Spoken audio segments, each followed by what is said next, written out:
I was drowning in exhaustion, my hands moving on autopilot as I scanned groceries under the harsh fluorescent lights. The beep of the scanner, the robotic thank yous, it all blended into a mind-numbing routine.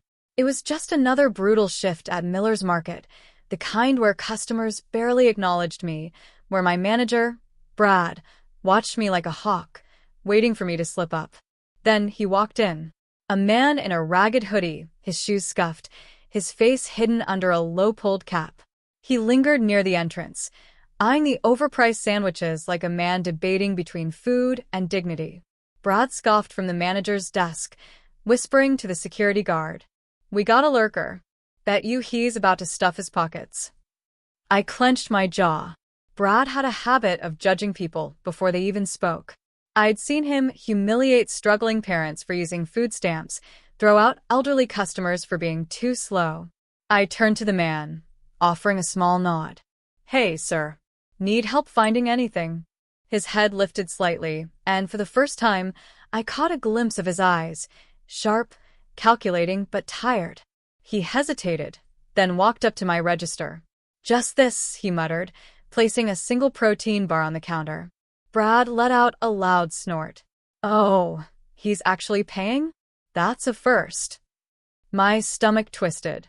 I rang up the protein bar and, before he could count out the change from his pocket, I swiped my own card to cover it. "It's on me," I said, offering a small smile. The man froze. His fingers clenched around the few crumpled bills in his hand.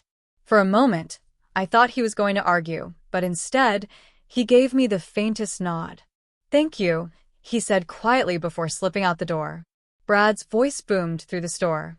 "Oh, so now you're buying food for the bums? Maybe I should dock your pay if you're throwing it away on people like that." Heat burned through my chest. I wanted to scream at him, but I needed this job. My bills weren't going to pay themselves. So I swallowed my pride. I had no idea I had just changed my life forever. Brad leaned in, his breath reeking of stale coffee. "You think buying one snack makes you a hero? That guy's probably a junkie. You're too soft, and soft people don't last here." I clenched my fists under the counter. "It was just a protein bar, Brad." He smirked. "Maybe I should tell corporate you're giving away free food."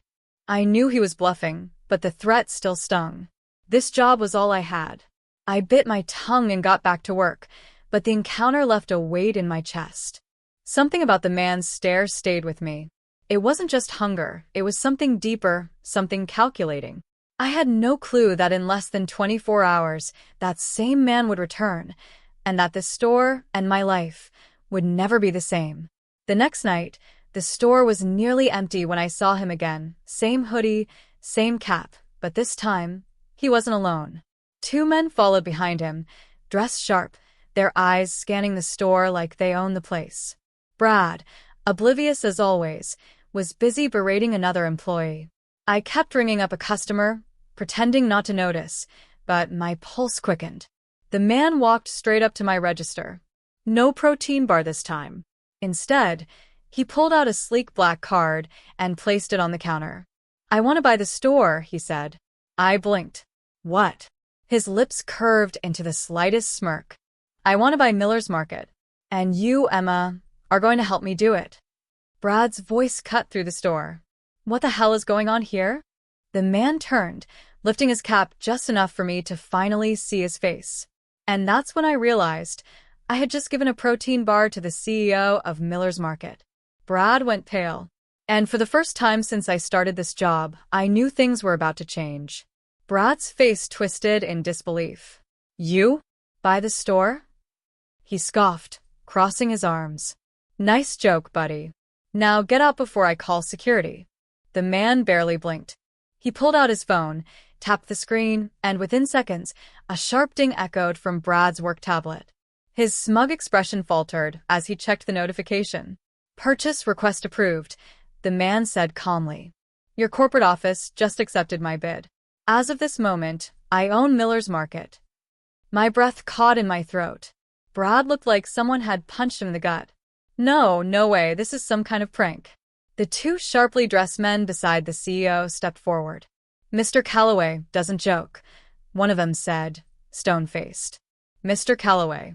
That name rattled in my mind. Graham Calloway, the elusive billionaire, known for his ruthless takeovers and rebuilding failing businesses from the ground up. And I had just bought him a protein bar. Brad let out a nervous laugh, trying to regain control.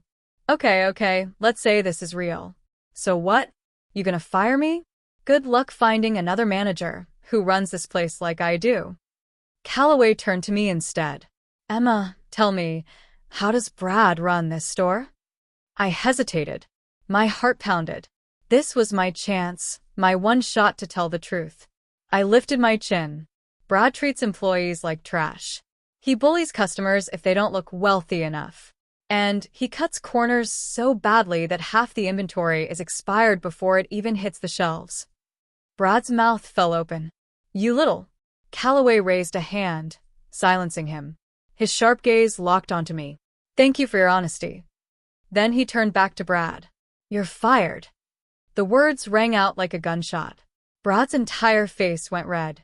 You can't. I just did. Calloway motioned to his men. Escort him out. Security stepped in, dragging a screaming Brad toward the door. Customers and employees alike watched in stunned silence. Then Calloway turned back to me. Now, Emma, let's talk about your future. The store was dead silent as Brad was thrown out, still cursing. My hands trembled, my mind racing. Calloway turned to me, his expression unreadable. You're the only one who treated me with decency when I walked in here. That says a lot. I swallowed hard. I was just doing what felt right. He nodded. And that's exactly why I want you to stay. My heart skipped. Stay. Calloway slid a sleek business card across the counter. I need someone with integrity to help turn this place around. You in? I stared at the card. This had to be a dream. Then I met his gaze. And I knew this was my shot at something bigger. I took a deep breath and reached for the card. I'm in. The moment I took the card, Calloway's lips curled into a knowing smirk. Good choice. Within minutes, corporate emails flooded in. Staff members whispered, unsure of what had just happened. Calloway didn't waste time. First order of business, raise wages. Second, clean house. Managers scurried, terrified. Employees gawked. I exhaled sharply. Was this really happening? Calloway glanced at me. Think you can handle being assistant manager? My chest tightened. Me? Assistant manager? I squared my shoulders. Absolutely. Then let's get to work. And just like that, my life changed forever. By the next morning, the store was a battlefield. Calloway didn't come to play. Underperforming managers? Gone. Shady business practices? Eliminated. The break room buzzed with gossip. Employees shot me curious looks. Was I really the new assistant manager? Emma, Calloway called, pulling me aside. I need a list of the hardest workers here. I nodded. I already have names in mind. His smirk returned. Good. Let's reward loyalty. Brad wasn't handling his downfall well. He stormed in later that day, security on his heels. You think you're better than me, huh? He sneered. I met his glare. No, Brad. I just treated people like human beings. Calloway stepped up behind me. You should leave before this gets embarrassing. Brad's face burned red. He spun on his heel and stormed out. The moment the door shut, Calloway chuckled. I like you, Emma. You don't back down. I smiled. For the first time, I wasn't just surviving, I was winning. In just a week, the store was unrecognizable. Clean aisles. Happy employees. Customers who actually felt welcome. Sales skyrocketed. The atmosphere shifted. Calloway watched it all unfold with a knowing look. Told you this place had potential. I grinned. You were right. And for the first time in my life, I felt like I belonged. A week later, Calloway called me into his office, a sleek, glass-walled space that used to belong to corporate management. You've done well, Emma, he said, sliding an envelope across the desk. I hesitated before opening it. My breath caught. A massive bonus, more than I had ever seen in my life. I looked up, stunned. This is too much. He smirked. It's what you deserve. For the first time, I didn't have to worry about rent. Not everyone was happy about the changes. Some old managers whispered behind my back, bitter that I had risen so quickly. One cornered me in the stockroom. "You're just a cashier. You don't belong here." I met his glare head-on. Funny. Calloway seems to think otherwise. He scoffed, but I didn't care. I wasn't backing down. A few nights later, as I was locking up, I noticed someone waiting by the entrance. It was the old woman who always struggled with her groceries, the one Brad used to rush out. She smiled warmly. "I heard what you did, dear. The store finally feels right." Her words hit me harder than I expected. This wasn't just a job anymore. I was making a real difference. Not everyone believed in me. One of the senior employees, Greg, sneered as I gave instructions. "A cashier giving orders now? This store's a joke." I didn't flinch. "If you don't like it, you're free to leave." His smirk faded. "You think Calloway will back you forever?" I met his stare, unwavering. "I don't need anyone to back me. I know my worth." For the first time, Greg had nothing to say. Things were running smoothly until the numbers came in. Calloway frowned at the report. "The store's still not profitable enough." My stomach tightened. "But we've improved everything." He nodded. "I know, but something's still bleeding money." I needed to find the problem, fast. Because if I didn't, all our progress could disappear overnight. I dug into the records, searching for answers. And then, I found it. The massive amounts of inventory had been going missing. I clenched my jaw. Someone was stealing from under our noses. And when I checked the security footage, my blood ran cold. Because I recognized the thief. The next morning, I confronted him. Greg. The same guy who doubted me. "You've been stealing from the store," I said coldly. His eyes darted around. "You can't prove anything." I slid the security footage across the desk. "I can. And I will." He paled. It was over for him. Greg begged. "Come on, Emma. Don't ruin my life." I didn't flinch.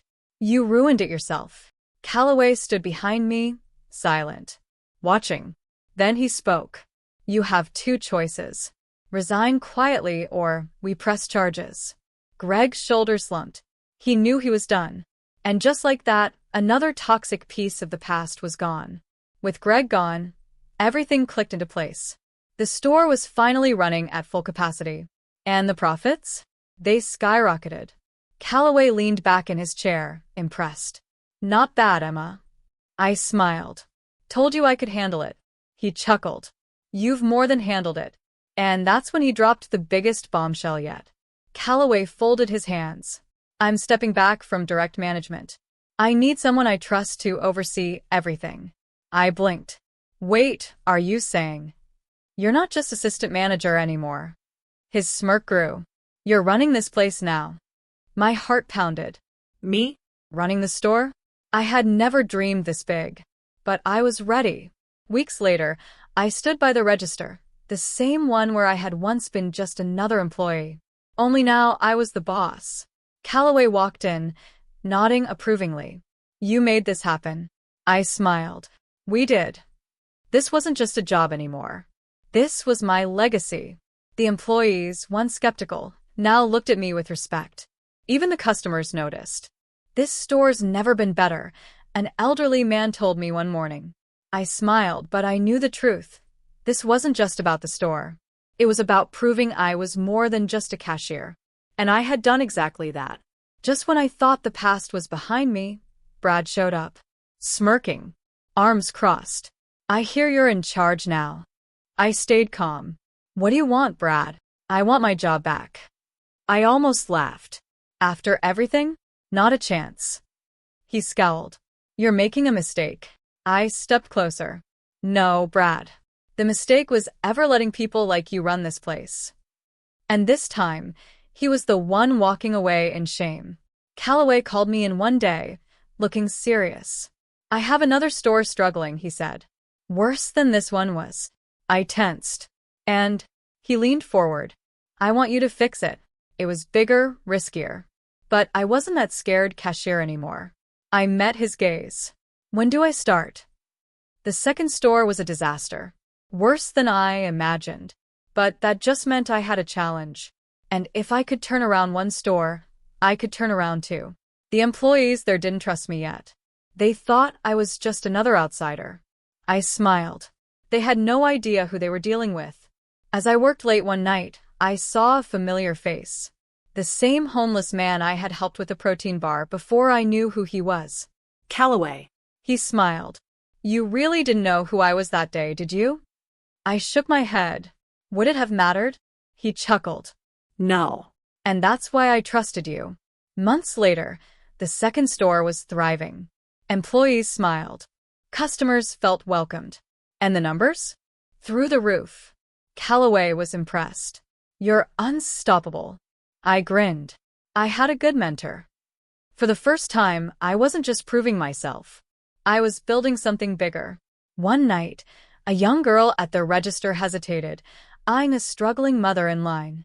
Then, without a word, she paid for the woman's groceries. I smiled.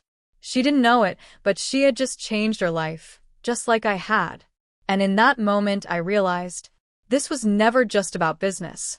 It was about people. Callaway invited me to his office one last time. You don't need me anymore, he said simply. I stiffened. Are you leaving? He smiled. No. Just stepping back. You're in control now. I should have been scared. But I wasn't. Because for the first time, I knew I belonged here. As I walked through the store, I saw what we had built. Employees happy. Customers loyal. And at the center of it all? Me. The girl who was once a cashier, now running an empire. I had done the impossible. And this was just the beginning. One last time, I stood behind the register. Not as an employee, as the boss. A young cashier looked at me nervously. Did you ever think you'd be here? I smiled. Not in a million years. But fate had other plans. And as I looked at the store, the company I had built, one thought filled my mind. This was only the start.